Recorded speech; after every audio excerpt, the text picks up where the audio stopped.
BFM Business, le grand journal de New York, Sabrina Quagliosi. Le grand journal de New York, toujours depuis les studios du Nasdaq à Times Square. Le fait marquant de la semaine. La saison des résultats du troisième trimestre a démarré. Comment ça s'est passé? À quoi peut-on s'attendre?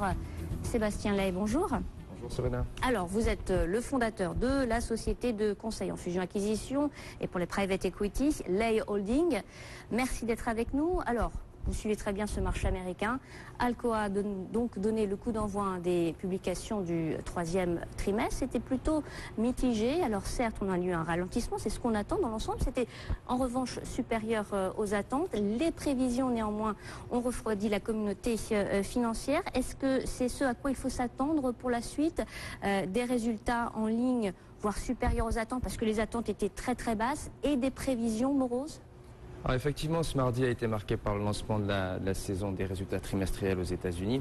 Et je crois qu'on commence avec des attentes extrêmement basses, je dirais même historiquement basses. En fait, si vous regardez le S&P 500, alors si vous regardez le S&P 500 à l'heure actuelle, vous avez à peu près 90 sociétés qui ces jours-ci ont abaissé leurs prévisions de résultats, 20 qui les ont augmentées. Donc le ratio, désolé pour l'algèbre, 4,5, c'est en fait le plus élevé depuis le troisième trimestre 2001. Ça veut dire qu'on rentre dans l'ère d'anticipation les plus pessimistes en réalité sur ces résultats depuis 2001. Pourquoi? Alors, trois éléments. Vous avez toujours les problèmes structurels de l'Europe. Ouais. Vous avez, on va peut-être en reparler dans les détails, le ralentissement maintenant avéré de la Chine pour le 7e trimestre consécutif.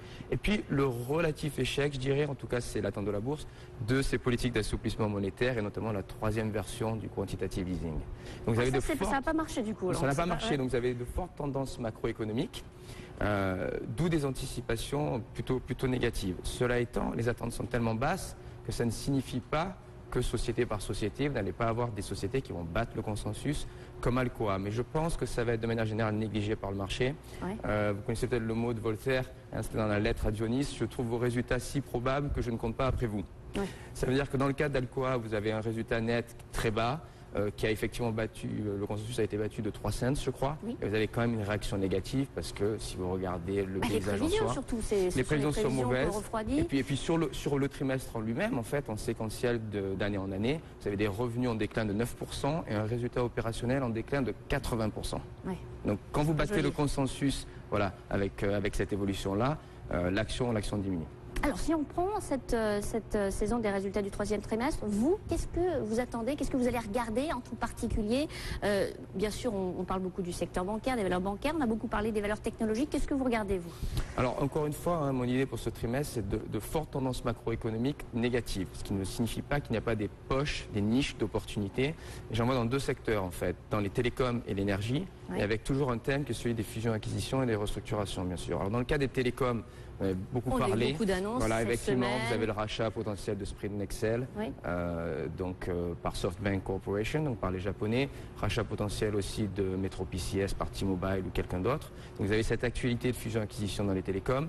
Dans l'énergie, sur le secteur énergétique, bien évidemment, du fait du ralentissement de la Chine, on ne peut pas parier sur un rebond du secteur. Les investisseurs ont tendance plutôt ici à prendre des positions baissières.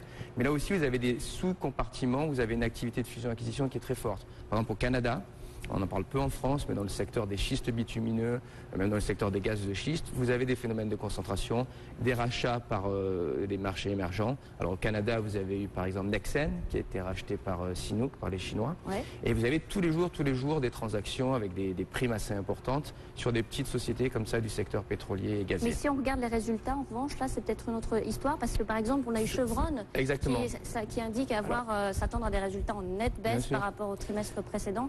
On a quand même eu des prix du pétrole qui ont fortement reculé récemment. Alors effectivement, dans ce secteur, sur les grosses capitalisations, vous ne pouvez pas effectivement de prendre position, parce que dans le cas de Chevron, vous avez des mauvais résultats, aussi bien dans l'activité pétrole que dans l'activité de raffinage.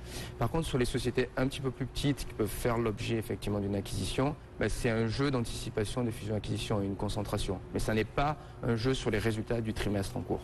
Alors, on regardera donc les télécoms, on regarde bien entendu donc ces valeurs liées à l'énergie. Qu'en est-il des valeurs technologiques? On a beaucoup parlé d'Apple. On ne peut pas ignorer Apple, c'est vraiment un gros poids lourd. On attendait la sortie de l'iPhone 5 avec beaucoup d'attentes, des attentes qui étaient peut-être même trop élevées. Depuis, le titre s'est quand même fait pas très mal, puisqu'on a pas mal reculé. On est tombé en phase de correction cette semaine. On a perdu plus de 10% par rapport au plus haut avec la sortie de l'iPhone 5. Si on regarde ce qu'on attend des résultats, est-ce que là aussi on peut avoir une sacrée surprise, une mauvaise surprise pour Apple? Alors là aussi, regardons les chiffres pour le secteur technologique agrégé, on va parler d'Apple en particulier, mais tous les secteurs technologiques. Sur le troisième trimestre, la prévision de croissance des résultats, c'est 2,3%. On peut dire que c'est une croissance atone pour le secteur.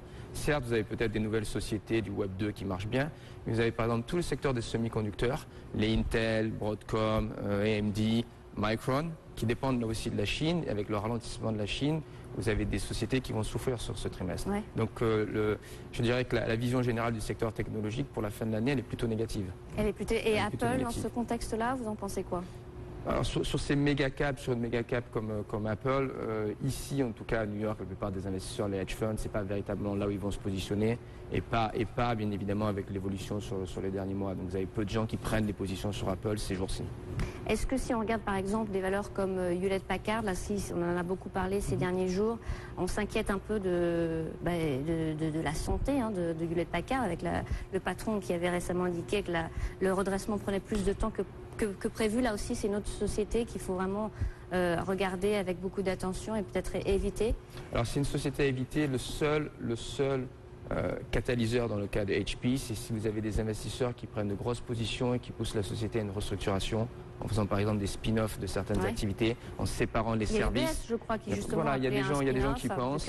Et puis il y a des fonds probablement qui y réfléchissent. Donc si ça devient encore une fois la cible de certains fonds et qu'il y a une activité de restructuration, fusion-acquisition, ça devient intéressant. Mais en soi, en tant que société indépendante à l'heure actuelle, non, aucun intérêt pour HP. Le secteur bancaire, c'est un secteur à surveiller. C'est un secteur qui s'est plutôt bien comporté. On s'y regarde par exemple des valeurs comme JP Morgan, mais au niveau des résultats, il y a encore pas mal de pression sur ces valeurs. On parle beaucoup de la réglementation, on parle beaucoup également de la pression au niveau des réductions de coûts. Au niveau des résultats, là, est-ce que c'est un secteur qui peut aussi cacher pas mal de surprises négatives? À mon avis, ce n'est pas un secteur qui fera l'essentiel de l'histoire de la bourse sur la fin de l'année. Ça ne va pas être un secteur moteur comme ça a pu l'être en 2010 et en 2011. Donc c'est pas dans le secteur bancaire que les profits sont à rechercher, encore une fois. Et si on regarde par exemple au niveau des valeurs industrielles, là, il y a eu Caterpillar qui a lancé un sévère avertissement justement, qui a cité la Chine, le ralentissement en Chine qui devrait peser sur son activité. Le secteur industriel, dans son ensemble, c'est un secteur là aussi qui pourrait réserver quelques mauvaises surprises. Là aussi négatif parce que c'est tout simplement une dérivée seconde sur la Chine. La Chine, c'est censé être 53% de la contribution à la croissance mondiale l'an prochain. Et donc, vous allez avoir un impact négatif sur Caterpillar, vous l'avez cité. Vous avez aussi UTX, société qui fait les chariots, les nacelles, les ascenseurs et les climatiseurs. Vous avez une société comme Cummins aussi. FedEx, aussi dans le transport international. Et toutes ces sociétés ont déjà averti les investisseurs qu'elles allaient souffrir de la Chine. Donc, le secteur industriel aussi à éviter, là encore. Pour le reste de l'année, si on regarde un petit peu les prévisions, là aussi c'est la grosse interrogation. Est-ce qu'on va avoir pas mal d'avertissements continus lors de ces publications du troisième trimestre? C'est aussi un truc, quelque chose qu'il va falloir se regarder en tout cas. Alors en fait, si vous regardez déjà les avertissements sur résultats, ils sont à un niveau élevé, on l'a dit, on est plutôt à 4,5, donc on aura plutôt des bonnes surprises. Parce qu'à mon avis, vous allez avoir la barre étant assez basse, vous allez avoir des sociétés qui vont aisément battre le consensus. Mais ça ne va pas avoir un gros impact sur les cours, parce que les investisseurs vont regarder les détails et dire certes, on a réussi à battre le consensus, mais c'était sur une anticipation si pessimiste que finalement l'impact sur les cours sera limité. Pour les marchés, si on regarde un petit peu la performance des indices, vous avez Citigroup cette semaine qui est venu avec une note plutôt favorable, qui s'attend à un marché qui devrait quand même pas mal performer dans ce contexte-là, avec, vous l'avez dit, encore de grosses interrogations. On parle beaucoup de la Chine, on parle beaucoup il y a l'élection, la présidentielle aussi, c'est un facteur important à surveiller, et puis aussi il y a la falaise fiscale à la fin de l'année. Dans ce contexte-là, Citigroup a quand même maintenu sa note et avec une recommandation l'innovation a surpondéré sur ces marchés américains. Il voit un beau potentiel de hausse et il cite les gestes concertés des banques centrales américaines mondiales. Est-ce que c'est quelque chose que vous regardez aussi et vous êtes assez d'accord avec l'opinion de Citigroup? Je crois que le point essentiel de la note de Citigroup, et je crois que c'est l'état d'esprit sur New York, peut-être pas en Europe, mais en tout cas sur New York au cours des derniers mois, c'est que vous avez une forme de put options ou de protection qui fait que le marché ne peut pas s'effondrer, qui est effectivement le fait que la régulation mondiale fonctionne. Alors, pas assez pour véritablement relancer la machine, on l'a vu avec cette sorte d'essoufflement des politiques d'accommodation monétaire, le QE3, mais en tout cas assez pour que les indices ne soient pas à un niveau plus bas à la fin de l'année. D'ailleurs, ces politiques de concertation et de relance, elles ont tendance plutôt à soutenir les investisseurs. Je pense que l'homme de la rue aux États-Unis, on ne voit pas véritablement l'avantage. En tout cas, au niveau des marchés financiers, on a une protection, un seuil qui est apporté par ces politiques-là. Rien que ça peut permettre à ces marchés contenir. En tout cas, voilà, de contenir les effets négatifs, en particulier des effets macroéconomiques négatifs, et de ne pas s'effondrer. De là à gagner encore 5 ou 10% jusqu'à la fin de l'année, non, ça ne me paraît pas possible. Vous êtes, par exemple, sur l'indice S&P 500, on est aux alentours de 1430 points cette semaine. Est-ce qu'on va aller quand même plus haut? On va toucher les 1450 comme certains le soulignent, ou c'est vraiment... je ne crois pas. Je crois qu'on sera au même niveau, un peu plus bas. Mais, donc vous êtes quand même plutôt prudent. Oui, plutôt prudent. Encore une fois, je vous ai dit, ma vision d'ensemble, c'est un contexte macroéconomique qui est négatif pour les indices, avec des niches d'opportunités sur les fusions-acquisitions, société par société. Justement, ça ne peut pas porter quand même. Oui, mais pas assez pour la totalité de l'indice. Parce que voilà, l'idée, si vous êtes investisseur, c'est que vous portez sur quelques situations où vous avez des restructurations, des acquisitions. Mais si vous êtes un investisseur un peu passif comme ça, qui achète l'indice, à mon avis, vous perdez de l'argent. Bon, écoutez, on verra. Vous reviendrez nous en reparler de toute façon.